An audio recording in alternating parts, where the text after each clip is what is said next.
Државната антикорупцијска комисија отвори предмет по допрен глас за да го проверува имотот на председателот Ѓорѓе Иванов. Откако телевизија 24 објави дека тој купил 2 стана и гаража на име на неговиот син, кои се запишани во катастар со преддоговор за купо-продажба, зашто становите се уште во градба. Антикорупционерите сега ќе проверуваат каков се имот поседува председателот и од каде му се парите за двата стана, кои според проценките чинат над 250.000 евра. Иванов во антикорупцијска не пријавил дека трошал пари од банкарските сметки, ниту дека зел кредит за купување на станови, како што тој вчера тврдеше за телевизија 24. Председателот, како и сите други функционери, е должен да пријави промена на имотот во рок од 30 дена од промената, а според анкетниот лист тој тоа не го направил. Отвориме постапка за испитување на имотната состојба, за преиспитување на имотната проверка на имотната состојба на председателот. Од вилата на Водно денес немаше одговор зошто председателот тврди дека купил само еден стан, кога во катастарската документација до која дојде телевизија 24 со барање за слободен пристап до информации, јасно стои дека на име на неговиот син се запишани 2 стана, едниот од 91 метар квадратен, а другиот од 131.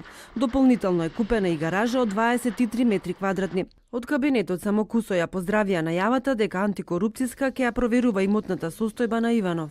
Председателот Иванов порачува дека чесен влезе во политиката и чесен ќе излезе на крајот од неговиот втор мандат.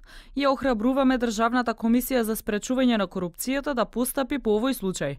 Но исто така ја охрабруваме комисијата на ист начин да постапи и со сите други носители на државни и јавни функции во Република Македонија. Годишниот мандат на Иванов завршува на 12 мај. Истиот ден тој треба да се исели од председателската палата. Како пензиониран председател, тој ќе зема пензија од 91.000 денари, исто колку што изнесува и председателската плата. Покрај двата стана на Водно, Иванови поседуваат и стан во центар вреден 80.000 евра. На банкарските сметки Иванов има собрано околу 100.000 евра.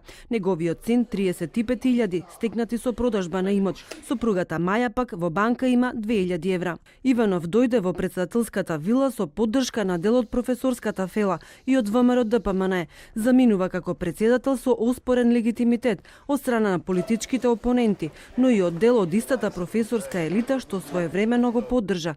Ќе остане запаметен по прогласената па повлечена аболиција, поврзана со политичките бомби, отвореност противставување на Преспанскиот договор, непотпишување на законот за јазици, но и не назначување на Зоран Заев за мандатар по парламентарните избори, што повлече тектонски поместување на политичката сцена во земјата.